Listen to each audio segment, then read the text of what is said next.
I can barely remember what first attracted me to Wonder Woman because it was so natural. It happened when I was such a young child, and every child wants to be powerful and good and beautiful and effective and all of those things. And like all of us in elementary school went directly towards whichever superhero it was that represented that for us. And I was, even though Wonder Woman had been around since the 50s, I was around in this wonderful renaissance of Wonder Woman because of the show.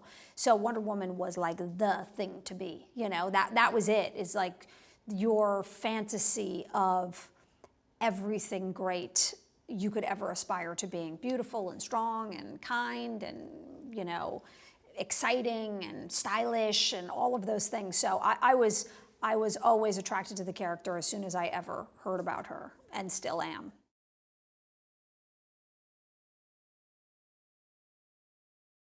I'm a big believer in the origin story. It's something that I think is like important for our society. We love stories about being something better than oneself or different than oneself and what one does with that. So first of all, I came from a love of that style of story, and have loved many of those kinds of stories before, and many movies that are origin stories. And so I think it was, first of all, fixating on how to best tell that kind of story. And then when it comes to Diana, coming from the Themyscira, becoming Wonder Woman, becoming, you know, the Wonder Woman in our world, it was really trying to stay true in a very, very simple way to what the best story structure for that kind of classic origin story is, and then both celebrate and enjoy where she comes from and what that history is and who the Amazons are, and then what encountering man's world is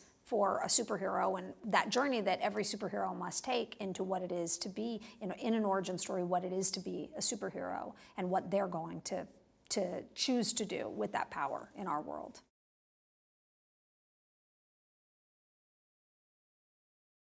The essence of the story to me is, what is it to be a hero? That's the essence of the story, is we all want to be a hero and we're all attracted to it, and that's why we love these origin stories and we love superheroes. But what is it really to be a hero?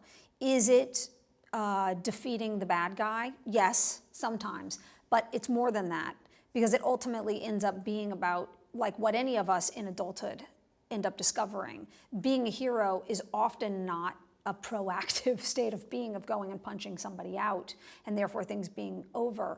It ends up being so much more on an everyday scale about understanding and love and forgiveness and the complexity of life, and how one uses your power as an adult wisely and kindly, you know, in a kindly way.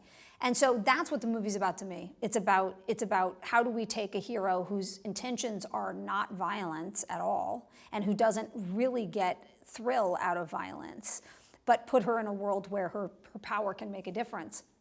And what does she end up realizing that she can do to be a hero in the world?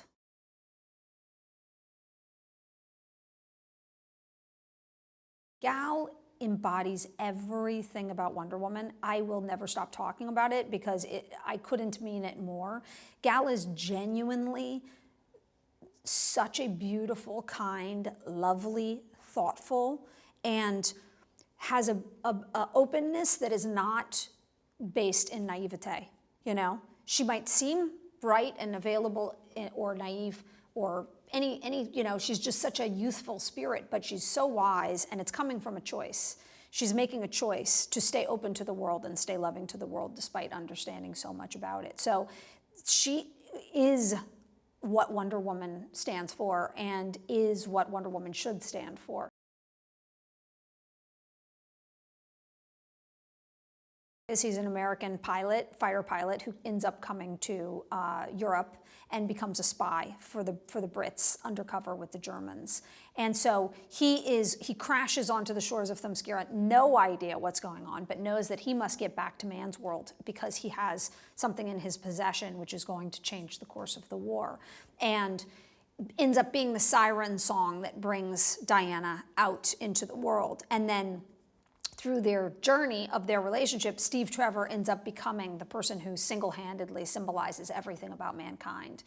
the good, the bad, the complexity, the humor. And so they have this wonderful journey of her very slowly getting to know and understand more and more about what man's world is.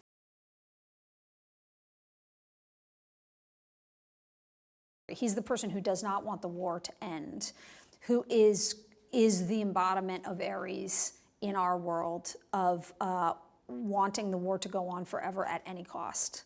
He finds Dr. Moreau, who is a famous character from the comic books, Dr. Poison, who is a very damaged person who delights in the idea of the weaponry that she's able to create, and who is trying to come up with the most dangerous weapon of all time to satisfy his ability to keep the war going.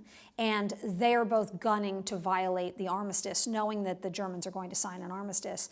They either want to violate the armistice or beat the armistice to being signed to doing something so catastrophic that the war will not be able to end.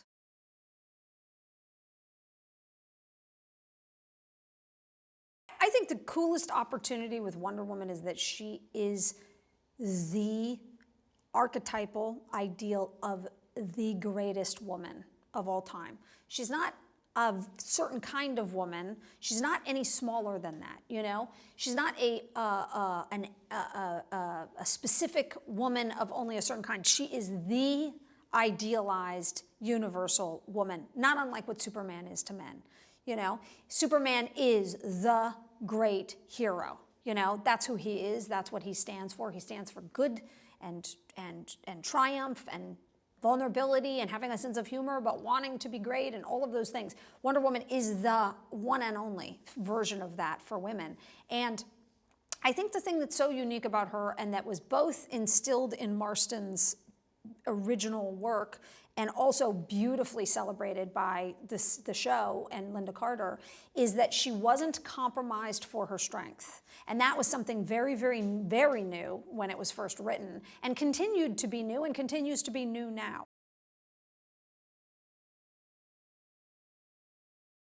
I care deeply about making the greatest Wonder Woman of all time, because I care about making the greatest Wonder Woman of all time, because I love Wonder Woman and I'm a filmmaker. So nothing's ever going to make that more interesting to me. So the fact that I'm a woman, or she's a woman, or we're all women, or whatever, was a wonderful, deep part of it. But it also, you just tune it out completely, because I'm just a filmmaker trying to make a film that I care about that much anyway.